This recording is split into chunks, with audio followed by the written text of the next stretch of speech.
오늘도 누군가의 무리한 부탁을 받고서 속으로는 수백 번 욕을 삼키면서도 겉으로는 네, 제가 할게요라며 어색하게 웃어넘기고 집으로 돌아오셨나요? 주말에 사랑하는 가족들과 시간을 보내기로 굳게 약속해놓고도 상사의 갑작스러운 골프 호출이나 지인의 곤란한 부탁을 거절하지 못해 결국 가장 소중한 사람들에게 상처를 주고 스스로를 자책하고 계시진 않습니까? 밤마다 샤워를 하며 낮에 있었던 일을 떠올리고는 이불을 걷어차며 후회합니다. 스마트폰 대화창에 그건 좀 어려울 것 같아 라고 썼다가 지우기를 반복하죠. 혹시라도 상대방이 기분 나빠할까봐, 나를 이기적이라고 생각할까봐 두렵기 때문입니다. 당신은 아마 스스로를 나는 원래 갈등을 싫어하는 평화주의자야 라고 위로할지도 모릅니다. 또는 내가 조금 더 희생하고 양보하면 다 같이 편해지니까 라며 당신의 타고난 착한 성품이나 배려심 탓으로 돌리고 있을 수도 있겠죠. 괜찮습니다. 당신이 유독 쑥대가 없거나 멍청해서 그런 것이 아니니까요. 그동안 참 많이 힘드셨죠. 남들 눈치 보며 맞춰주느라 정작 피투성이가 된 내 마음의 상처는 제대로 돌보지 못했을 테니까요. 하지만 오늘 저는 심리학자이자 마음을 해부하는 외과 의사로서 당신에게 아주 뼈 아프고 불편한 진실을 하나 말씀드리려고 합니다. 당신이 단호하게 거절을 못하고 늘 인간관계에서 손해를 보는 이유는 당신이 착하고 배려심이 넘쳐서가 절대 아닙니다. 그것은 당신의 뇌 깊은 곳에 자리 잡은 버림받는 것에 대한 원초적 공포 때문입니다. 당신은 지금 상대를 배려하고 있는 것이 아니라 스스로를 지키기 위해 처절한 생존 방어 기제를 작동시키고 있는 겁니다. 오늘 이 영상을 끝까지 보신다면 당신을 갉아먹던 그 지독한 착각에서 벗어나 가장 우아하고 확실하게 내 삶의 주도권을 되찾는 심리 기술을 얻게 되실 겁니다. 인간의 행동 메커니즘을 이해하려면 우리의 뇌를 먼저 들여다보아야 합니다. 우리의 뇌는 여전히 무려 20만 년 전 수렵 채집 시대의 세팅에 머물러 있습니다. 당시 인류에게 무리에서 미움을 받고 쫓겨난다는 것은 곧 끔찍한 죽음을 의미했습니다. 사나운 포식자에게 잡아먹히거나 홀로 굶어 죽을 수밖에 없는 치명적인 위협이었죠. 그래서 우리의 뇌, 특히 생존과 공포를 관장하는 아몬드 모양의 편도체는 타인의 부정적인 감정이나 거절의 뉘앙스를 심각한 생존의 위협으로 인식합니다. 상대방이 나에게 실망하거나 화를 낼 것 같은 미세한 표정 변화만 감지해도 우리의 뇌는 즉각적으로 스트레스 호르몬인 코르티솔을 폭포수처럼 쏟아냅니다. 이때 이성적인 판단과 통제를 담당하는 전두엽의 기능은 일시적으로 마비되고 오직 살아야겠다는 원초적인 생존 본능만이 당신의 행동을 지배하게 됩니다. 흔히 심리학에서는 심각한 위협에 대처하는 인간의 반응을 투쟁 아니면 도피라는 두 가지로 설명하곤 하죠. 하지만 여기에 대다수의 사람들이 모르는 아주 중요한 세 번째 반응이 있습니다. 바로 위협적인 대상에게 순응해버리는 아부입니다.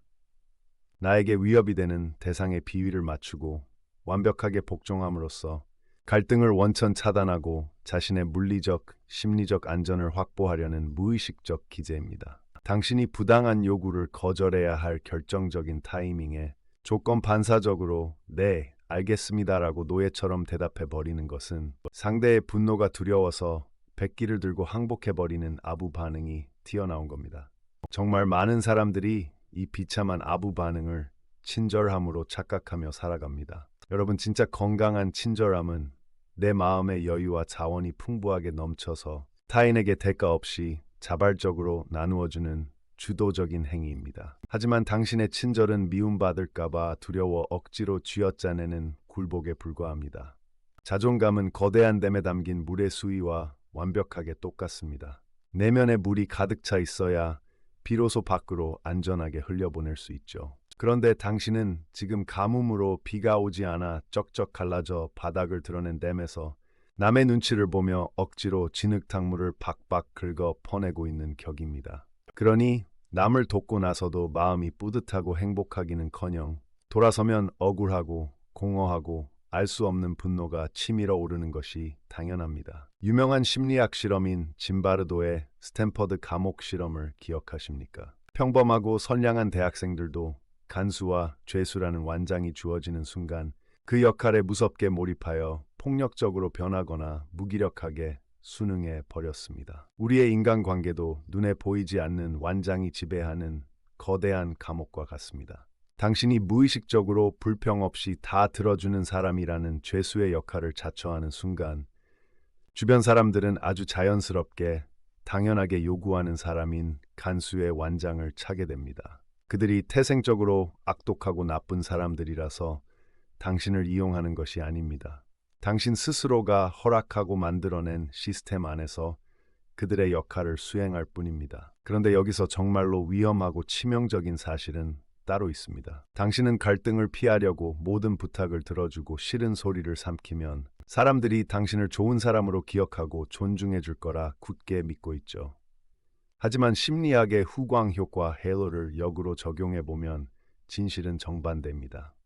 사람들은 언제나 무조건적으로 예스를 외치는 사람의 가치를 무의식적으로 깎아내립니다. 자본주의 경제학의 원리처럼 인간관계에서도 결국 희소성이 그 사람의 가치를 결정합니다. 언제든 원할 때 내 마음대로 쓸 수 있는 사람은 착하고 존경받는 사람이 아니라 그저 언제든 대체 가능한 만만한 호구로 전락하고 맙니다. 당신이 스스로의 시간과 에너지 그리고 감정을 헐값에 세일해서 넘기고 있는데 대체 세상 어떤 누가 당신을 비싸고 귀하게 대우해 주겠습니까? 이제 당신을 오가매던 그 낡은 프레임을 완전히 뒤집어 부숴버려야 할 때입니다. 거절은 상대방에 대한 적대적인 공격이나 이기적인 행동이 절대 아닙니다. 나를 지키고 동시에 상대방과의 관계를 건강하게 유지하는 필수적인 경계선입니다. 그렇다면 어떻게 해야 코르티솔의 강력한 공격을 단숨에 이겨내고 이 단단하고 안전한 심리적 경계선을 세울 수 있을까요? 이 영상을 여기까지 지켜보신 분들을 위해 만만했던 인간관계를 완전히 재편하는 가장 강력한 3가지 마인드 스킬을 처방해 드립니다. 첫 번째, 3초 침묵의 룰을 오늘 당장부터 당신의 삶에 적용하십시오. 누군가 당신에게 무리한 부탁이나 곤란한 제안을 해올 때 당신의 편도체는 즉각적으로 네라고 답해 위기를 모면하라고 뇌를 압박할 겁니다. 이때 입을 꾹 다물고 무조건 호흡을 4초간 천천히 코로 들이마시고 7초간 입으로 길게 내뱉으며 부교감 신경을 강제로 활성화시키세요. 이 아주 짧은 심호흡만으로도 코르티솔로 마비되었던 전두엽이 다시 켜지고 당신은 파충류의 뇌에서 벗어나 이성적인 통제력을 되찾을 수 있습니다. 당신이 침묵하는 그 3초 동안 상대방은 오히려 묘한 긴장감을 느끼며 당신의 답변을 조심스럽고 초조하게 기다리는 관계로 입장이 역전됩니다. 두 번째, 마법의 방어막인 일정 확인해보고 다시 말씀드릴게요라는 문장을 외우세요. 상대방의 얼굴을 마주한 그 자리에서 즉각적으로 거절할 필요는 전혀 없습니다. 오랜 기간 착한 아이로 살아온 당신에게 그것은 심리적 허들이 너무 높으니까요. 일단 시간을 벌고 그 압박감 넘치는 상황에서 안전하게 빠져나오는 것이 핵심입니다. 혼자 있는 공간으로 돌아와 전두엽의 기능이 완전히 회복된 뒤에 텍스트나 메신저를 통해 감정이 배제된 정제된 언어로 차분하게 거절하는 겁니다. 이 한 문장은 당신이 남에게 휩쓸리지 않고 자신의 일과 시간을 완벽히 통제하는 주도적이고 가치 있는 사람이라는 강렬한 인상을 상대방의 무의식에 심어줍니다. 세 번째, 거절의 이유를 구구절절 변명하거나 장황하게 설명하려 들지 마세요. 사람들은 거절을 당할 때 거절이라는 그 결과 자체보다 나를 억지로 납득시키려 드는 어설프고 장황한 변명에 자존심이 상합니다. 무의식적인 방어 기제인 투사가 일어나 상대를 찌질하다고 느끼게 되죠. 제가 정말 도와드리고 싶은 마음은 굴뚝 같은데 상황이 여의치가 않아서 이런 불필요하고 비굴한 수식어는 오늘부로 마음의 쓰레기통에 전부 버리십시오. 아쉽게도 이번에는 제 일정이 꽉 차서 참여하기 어렵겠습니다. 이렇게 단호하면서도 예의를 갖춘 간결한 한 문장으로 깔끔하게 끝내야 합니다. 군더더기 없는 단호한 태도가 오히려 상대방으로 하여금 당신의 시간을 존중하게 만들고 결코 함부로 대할 수 없게 만드는 치트키입니다. 자, 이제 당신은 남들의 감정 쓰레기통이자 무급 도우미 역할을 하던 그 억울하고 비참했던 과거와 완벽하게 결별할 준비가 끝났습니다. 처음으로 이 기술을 써서 거절을 하고 나면 심장이 미친 듯이 쿵쾅거리고 당장이라도 관계가 파탄날 것 같은 엄청난 죄책감이 당신의 목을 조를지도 모릅니다. 하지만 명심하십시오. 그 지독한 불편함은 당신이 이기적이거나 잘못해서가 아니라 평생 안 쓰던 자존감의 근육을 처음 사용해서 생기는 아주 자연스러운 심리적 근육통일 뿐입니다. 그 낯설고 두려운 근육통의 시간을 묵묵히 견뎌낸 사람만이 비로소 타인의 시선과 평가라는 감옥에서 탈출해 진정한 심리적 자유를 얻게 됩니다. 자신의 능력과 에너지의 한계를 명확히 알고 스스로 지킬 수 있는 선을 긋는 사람, 그 선 안으로 들어온 소중한 사람들에게는 한없이 따뜻하고 관대하지만 함부로 선을 넘고 침범하는 무례함에는 선을 하리만치 단호하게 대처할 줄 아는 사람. 세상 사람들은 무의식적으로 그런 단단한 사람을 동경하고 존경하며 절대 결단코 당신을 만만하게 보거나 함부로 대하지 못합니다. 오늘 밤 당장 거울 앞에 서서 당신의 뇌에 이 새로운 정체성을 각인시키듯 소리내어 말하세요. 나의 소중한 시간과 감정은 세상 그 무엇보다 비싸고 가치 있다. 나는 내 삶과 에너지의 방향을 결정하는 유일한 최고 경영자다.